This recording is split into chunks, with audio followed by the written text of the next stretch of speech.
part 2. So, kaganina umuulan, di ba ka guys? Yung kaganina, part 1 ganun. Kasi ngayon lang talaga ako nag-video.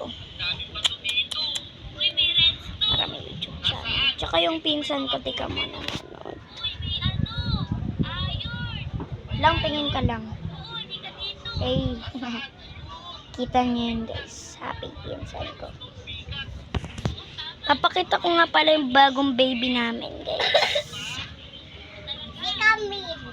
Oy, di.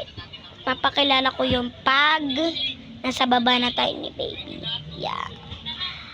So, pag part 3 na, ay part 5, dun na ako papakilala kasi baby. Pangit ba guys? Wala akong